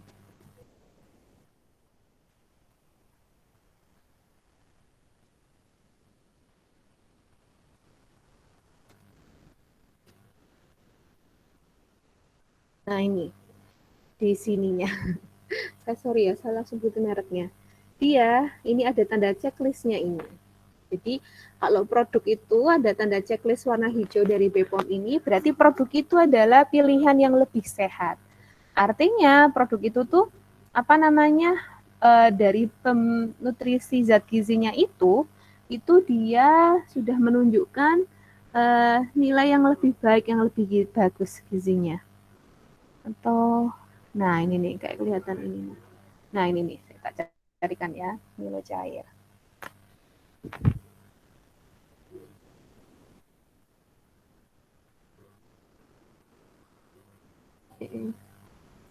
Mana tadi yang ada? Nah ini, itu gambarnya kok pas miring ya. Nih kalau kalian lihat nggak semua produk di Milonya ada. Jadi di kemasan produk itu sekarang kalian nggak perlu nyari ribet. Tuh di mana ya yang dia ada produk bagusnya, itu biasanya dibantu dengan informasi apa zat-zat gizi penting. Jadi nggak perlu baca yang label yang besar, yang panjang yang di sininya. Yang ini kan panjang ini ya. Berapa lemak totalnya, berapa itunya itu kan harus baca di sini nih. Dalam 110 mili berapa AKG-nya dan seterusnya. Nah, kita bisa lihat di sininya. Nah, di bagian depan ini itu ada tanda checklist. Kalau ada tanda checklist itu berarti pilihan yang lebih sehat. Biasanya dia ada ringkasannya bisa dilihat di situ. Itu yang bentuk kotak ini. Nah, yang bentuk kotak ini adalah ringkasannya dari ringkasan zat gizi yang ada di produk tersebut. Oke, habis ternyata para pemirsa. Ini energi totalnya 70 kilokalori, memenuhi kebutuhan 4%, lemaknya hanya 4%, lemak jenuhnya hanya 6%, dan ini natriumnya hanya 2%. Jadi sekarang ini label pangan itu selain dipakaikan di label gizi juga BPOM tuh menambahkan informasi ini, 4 ini, sama nih tanda checklist ini tadi. Tanda checklist ini untuk menunjukkan pilihannya lebih sehat, pilihannya opsi yang mana. Kemudian di sini yang 4 ini kenapa ditampilkan? Karena sekarang banyak isu orang-orang itu permasalahannya adalah GGL, gula, garam, dan lemak. Terlalu tinggi gula, terlalu banyak lemak, terlalu banyak garam, diabetes, hipertensi, kegemukan. Nah, dengan tahu bahwa dia hanya mengandung untuk hanya kalori 4%, itu kan dikit kalorinya ya, nggak bikin gendut. Kemudian lemaknya juga sedikit, natriumnya juga hanya 2%. Jadi ini yang membantu untuk kita tahu produk pangan itu bergizi atau tidaknya, selain dari persentase energi, juga dari ini tadi. Atau sama tanda checklist itu tadi. Oke. Oke, nah ini itu tadi perhitungannya. Nah, jelas kalau kita mau mengklaimkan produk-produk pangan tersebut bergizi atau tidak, ya pasti harus memenuhi dulu produk itu memang mengandung zat gizi atau tidak, mengandung vitamin, mineral atau lainnya atau tidak. Nah, yang dicantumkan itu pastinya sesuaikan dengan aturan angka label, acuan label gizi tadi, ada karbohidrat, protein, vitamin berapa, gula, dan seterusnya. Nah, ini yang perlu diperhatikan lagi adalah ini.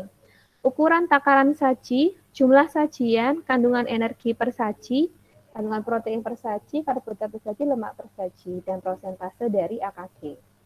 Nah, AKG itu tadi saya katakan ya, minimal 10%. Nih, kalau dulu waktu zaman saya kuliah ini masih pakai 2000 kilokalori, sekarang 2150 kilokalori. Pembentukan penulisan label gizi tadi bisa bentuk vertikal, kayak tadi kan banyak vertikal ya kayak gini ya, ataupun bentuk yang Linear. Bentuk yang linear ini bentuk tidur. Tadi saya dapatkan contohnya, udah tak hapus tadi, tak close, saya lupa tadi. Permen box.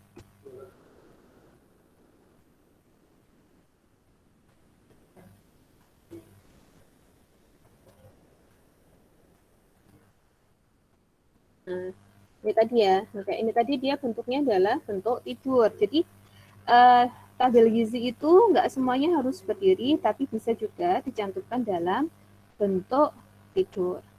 Kalau dalam bentuk tidur, maka informasinya ya tadi diurutkan tidur. Ada dia jumlahnya berapa gram karbohidrat, lalu dia prosentasenya energi, lemak total, persen AKG-nya kayak gini tidur. Kebutuhan kalori dari 100. Gula 2 gram, natrium 0% dari AKG, ini harus disebutkan seperti itu. Ya, jadi dua-duanya ada ya. Kalau kalian nyari dua-duanya secara horizontal dan vertikal ada. Oke, saya izin stop 10 menit dulu ya. 5 menit dulu ya. Saya ke kamar mandi dulu.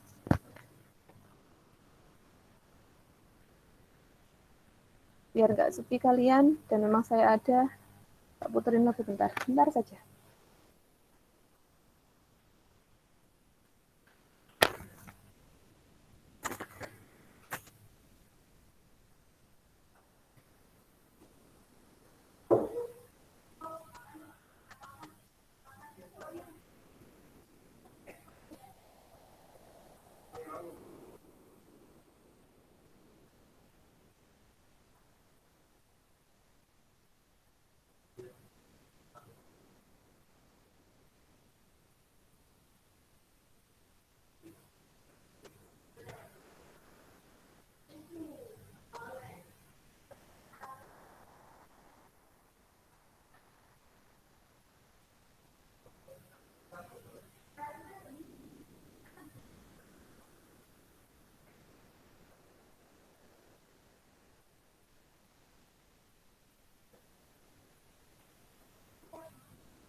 Oke, assalamualaikum. Ingin kembali lagi. Sudah bisa mendengar suara saya?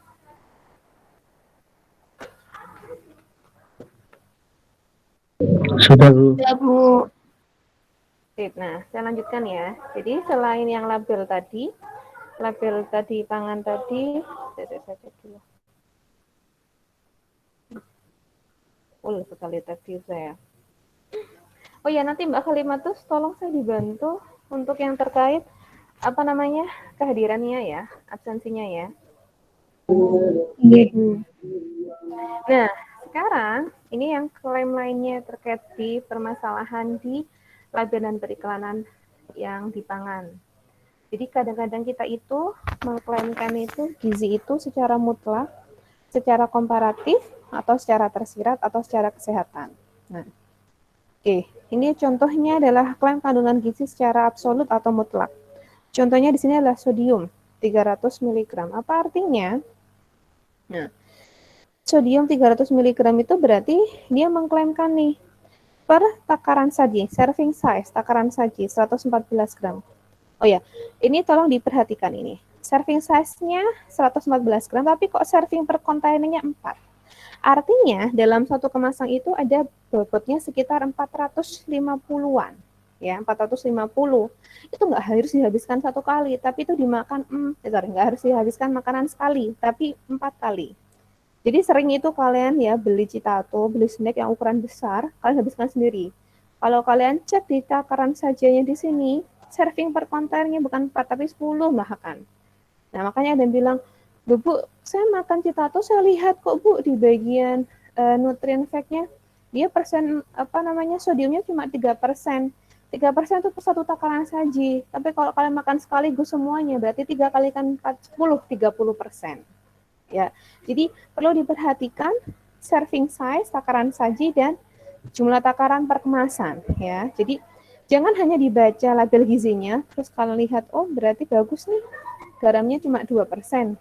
Lihat dulu takaran sajinya cuma 2 gram misalnya, atau takaran sajinya 10. Satu kemasan itu 10 gram. Satu kemasan itu dimakan 2 kali, 3 kali, atau 10 kali. Nah, itu harus diperhatikan. Nah, ketika kita bahas klaim mutlak bahwa dalam satu takaran saji ini ada 300 mg, sebenarnya itu tidak 300 mg loh. Perusahaan sendiri ketika produk itu keluar dari perusahaan, sebenarnya dia bahkan lebih dari 300 mg jumlah zat gizinya. Nanti biasanya selama masa penyimpanan dalam 300 mg ini, zat gizi akan mengalami penurunan. Entah karena efek penyimpanan ataupun ada kerusakan sendiri yang terjadi di dalam bahan. Jadi secara mutlak itu nggak mutlak 300, tapi kurang lebih mengikuti kurva ini, kurva normal ini. Nah, kemudian ketika kita ngasih batasan berapa sih sebenarnya 300 mg-nya atau berapa batas atas bawahnya, di sini ikut aturan kodeks ada tolerance and compliance-nya. Biasanya didasarkan pada kesehatan publik, panjang kadaluarsanya, ketelitian analisis, stabilitas gizi, dan lainnya. Bisa bervariasi antar produk, umumnya sekitar kurang lebih 10-20%. Nah, lainnya misalnya nih, kayak tadi bebas gula, kaya serat, free kolesterol, rendah kolesterol, mengandung kolagen. Nah, itu perlu kejelasan yang dimengerti oleh produsen, pemerintah, dan konsumen. Kayak minuman mengandung kolagen. Kolagen itu sebenarnya apa sih? Fungsinya apa? Itu perlu ada penjelasan tambahan dulu di dalam kemasannya. Nah, sekarang kalau kita bahas yang mutlak, tapi biasanya kita pakai itu adalah ini, low free atau less gitu ya. Nah, kalau dia sebutnya adalah low energy, itu biasanya lebih kecil dari 40 kilokalori per 100 gram padatan. Ingat, cek dulu ya. Serving size-nya dia apakah padatan gram, apa cair, apakah dia 100 atau 50, itu perlu dicek. Kalau free energy kurang dari 4 kilokalori per 100 ml. Nah, kayak low fat. Nanti habisnya kita cek ya. Susu boleh ya, susu. Low fat itu jika fatnya di bawah 1,5 gram per 100 ml cair. Sekarang kita cari produknya dulu. Oke, sebentar ya. Biar kita kebayang. Susu bendera low fat.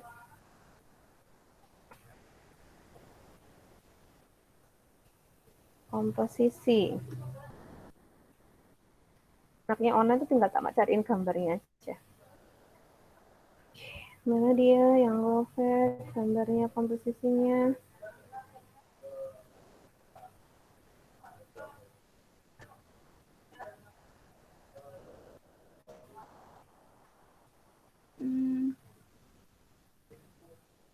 Nggak ada dia.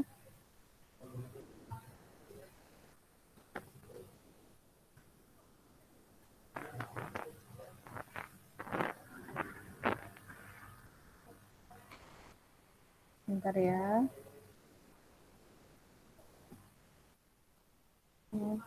Low fat.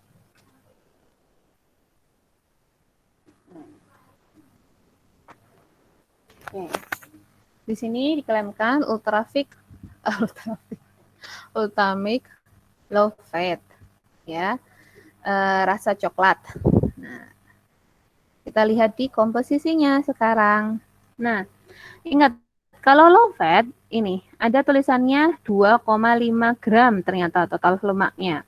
2,5 gram per sajiannya adalah 250 mili, ya. 2,5 gram per 200 mili. Oke, diingat catat sama-sama. Jadi dia adalah 2,5 gram per 250 mili susu. Nah, kalau mau sekarang kita jadikan ini dalam bentuk per 100 mili, maka ini ketemunya 1,5 gram per 1,5. Ini kan 1 gram per 100 mili. Benar nggak ini? Nah, berarti isi lemaknya adalah 1 gram per 100 mili, ya. Kalau 2,5 gram per 150 mili, berarti kalau per 100 mili, 1 gram per 100 mili. Nah, kita sekarang back to datanya. Nah, low fat jika lemaknya 1,5 di bawah 1,5 gram per 100 mili. Berarti memenuhi dong susu Ultramilk low fat karena dia lemaknya hanya 1 gram per 100 mili. Nah, itu harus dicantumkan. Jadi dia boleh mengklaimkan low fat kalau ternyata kadar lemaknya memang memenuhi aturan kodek ini. Free fat, free energy itu harus semua, termasuk free sugar. Nah, nih bebas gula. Nanti bisa dicek di Tropicana Slim-nya. Apakah dia memang gulanya di bawah 0,5 gram per 100 gramnya. Oke, low kolesterol, free kolesterol, dan lain-lainnya. Khusus untuk free kolesterol, selain di bawah ini harus punya ini, lemak jenuhnya sekian, lemak jenuhnya sekian. Nah, termasuk low sodiumnya. Very low, free, atau low sodium harus ada batasannya ini. Oke. Nah, ini tadi sudah saya bahas, kalau bahasa Inggrisnya AKG itu adalah DF, daily value, reference daily value, ini yang AKG-nya, angka kecukupan, dianya. Nah, kalau lemak itu tidak boleh maksimum dari 65 gram, sesuai kayak yang di buku tadi. Oke, vitamin A 5.000, vitamin C berapa, ini disesuaikan dengan tabel AKG nanti yang saya kalian bagikan. Oke, itu klaim mutlak. Sekarang klaim yang kedua adalah klaim komparatif, artinya dibandingkan, ya, dibandingkan dengan lainnya. Apakah ada penambahan gula, tanpa sugar. Oke, klaim komparatif ini biasanya misalnya gini, reduce sugar, reduce fewer calorie, reduce less fat. Nah, ini jika paling tidak mengurangi atau reduce itu 25% lebih kecil dari produk pangan acuan. Jadi, kalau kalian tahu ada teh kotak less sugar, nah itu artinya kotak less sugar, maka gula yang dikandung di teh kotak yang ini dibandingkan, nah ini sini, maka gula yang di teh kotak 5 ini gulanya lebih rendah 25% ketimbang yang ada di kotak yang original. Jadi seperti itu maksudnya less itu. Jadi less itu bukan secara umum, tapi dia pasti punya pembanding produk lainnya. Ya, termasuk juga less fat, less sodium, dan seterusnya.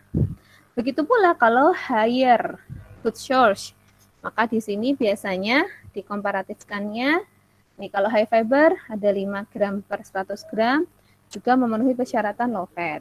Good source fiber, added fiber berarti nambah sekitar 2,5 dan seterusnya.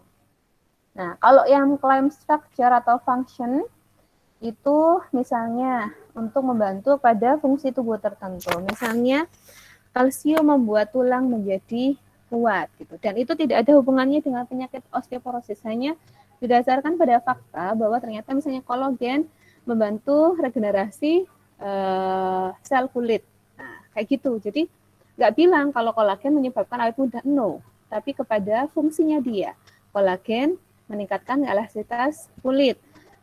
Serap membantu menjaga pencernaan. Nah, kayak contohnya claim function atau struktur ini didapatkan misalnya kita pada produk Yakult itu dia ada klaim. Jadi jumlah asupan mikroba baik dalam usus membantu mempertahankan proses pencernaan yang baik. Seperti itu. Jadi sesuai dengan fungsinya tapi tidak ada klaim kesehatannya. Nah, dan memang ini tanggung jawab perusahaan. Nah, kalau klaim kesehatan itu ada hubungannya dengan kesehatan. Biasanya kalau klaim kesehatan ini untuk dietary suplemen atau tadi kapsul vitamin. Kalau pangan jarang. Kalaupun sekarang ada, itu ada kelompoknya pangan fungsional. Ya, nanti kalian sudah dapatkan saat pros kemarin saya jelaskan terkait pangan fungsional. Jadi pangan fungsional itu pangan yang mengandung zat tertentu yang mana dari hasil penelitian in vivo, in vitro, dan uji lapangan bahan pangan tersebut dalam kan adanya zat itu bisa mencegah penyakit. Nah, itu bisa diklaimkan sebagai klaim kesehatan. Ini juga ada aturannya. Kayak ini ya, kalsium dan osteoporosis. Jadi kalau memang mau bilang kalau mengkonsumsi yogurt atau susu ini bisa mencegah osteoporosis itu boleh, tapi biasanya dalam persyaratannya itu nggak langsung bilang ya ada kayak minum jamu awet muda enggak, tapi harus ada tulisannya. Memang pertama secara produknya dia high in kalsium, kemudian ini ada biasanya kalimat-kalimat penambahnya. Regular exercise and healthy diet with enough calcium helps teen and young adult white and Asian women maintain good bone health and may reduce their high risk of osteoporosis later in life. Jadi ada lanjutannya. Dengan cara olahraga teratur dan konsumsi pangan yang sehat. Nah, ternyata yaitu konsumsi pangan sehat cukup kalsium menunjukkan bahwa tubuh manusia Asia itu punya kepadatan tulang yang bagus dan mencegah osteoporosis. Jadi nggak bisa langsung klaim minum itu doang langsung sehat, nggak, pasti ada klaim pendampingnya lagi. Oke, ini contoh-contohnya nanti bisa kalian baca masing-masing. Oke, sul kuliah saya selesai sampai di sini. Apakah ada yang ingin ditanyakan? Tugas yang 2 produk tadi itu yang menghitung gizi itu boleh sama atau tidak? Oke, ini hanya kelas kecil ya. Kalian hanya sekitar belasan orang saja dan produk Indonesia itu berjuta. Jadi kalian pilih 2 produk itu harus beda-beda. Jadi kalau Halimah itu teh botol, jangan kemudian Miftah teh kotak, jangan ya. Kalau teh udah kepake, usahakan jangan teh lagi. Miftah harus cari yang lainnya. Gitu. Atau misalnya Miftah air degan gitu. Jadi perkaya. Yang dianalisis adalah pertama cari produknya, fotonya, gambarnya, tampak depan, tampak belakang, tampak kanan, tampak kiri, tampak sampingnya. Kalau kalian mau jalan-jalan ke mall ya, ke warung terdekat sih juga ada kok ya. Di foto juga boleh. Nah, setelah kemasannya kalian infokan, kalian analisis. Apakah dia sudah memenuhi aturan label pangan? Sudah ada nama produknya apa? Jelasin. Nama dagangnya apa? Sudah cocok nggak? Komposisinya apa? Cocok nggak? Jadi, nggak hanya sebutin, misalnya nama produk jus strawberry. Udah, tapi jelasin dulu. Benar jus strawberry, karena di komposisinya mengandung 20% jus. Nah, itu konsentrat jus. Nah, berarti kan itu benar nih dia nyebutnya sebagai jus strawberry. Minuman susu perisa kelapa muda, karena ternyata pakainya memang perisa kelapa muda. Untuk sebutin.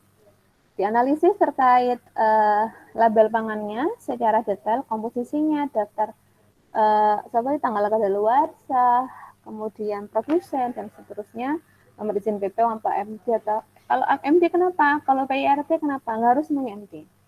Setelah itu, kalian bahas di klaim gizinya. Jadi, produk ini apakah bergizi lengkap, atau bergizi seimbang.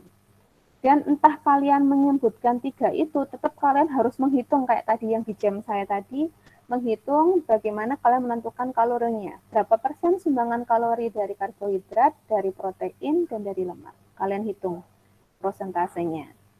Baru kalian akhirnya melihat, oh dia pas nih Bu, memenuhi 20-30 berapa tadi, oh berarti bergizi seimbang. Memenuhi 50 semua Bu, bergizi lengkap. Oh enggak memenuhi semua Bu, tapi intinya dari AKG-nya di atas 10%, oh berarti dia cukup bergizi. Gitu.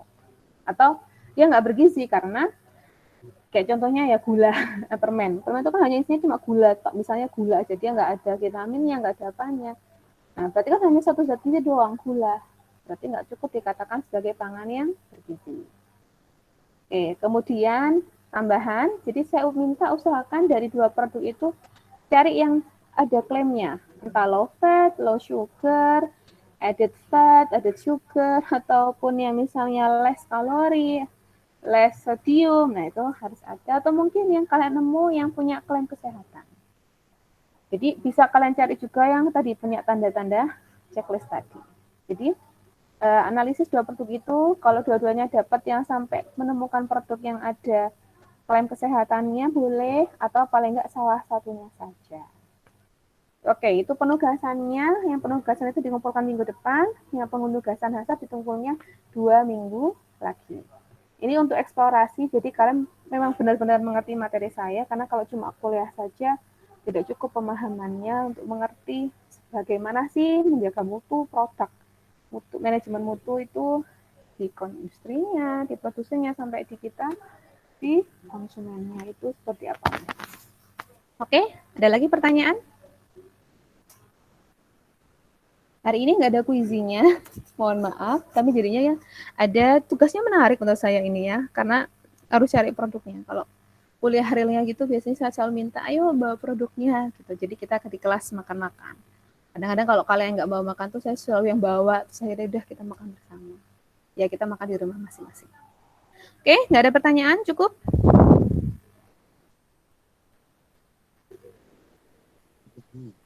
Belum ada, Bu. Oke, kalau tidak ada, mari kita tutup doa.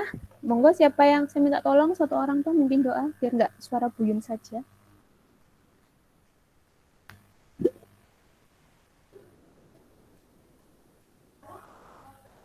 Oke, untuk kelas hari ini sebelum kita akhiri, semoga ilmu yang disampaikan oleh Bu Yun bermanfaat bagi kita semua. Amin. Untuk kedepannya, untuk berdoa, silakan.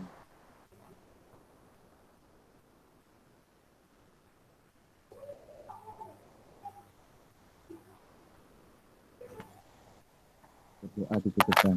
Mungkin Bu Yun. Oke, terima kasih Febri, terima kasih yang lainnya sudah datang dan bertahan hingga detik kuliah ini. Saya tutup perkuliahan kita sore hari ini. Nanti saya infokan lebih lanjut di Google Classroom. Selamat beristirahat dan Assalamualaikum warahmatullahi wabarakatuh. Waalaikumsalam warahmatullahi wabarakatuh. Waalaikumsalam warahmatullahi wabarakatuh. Terima kasih Bu Yun. Terima kasih Bu Yun. Sama.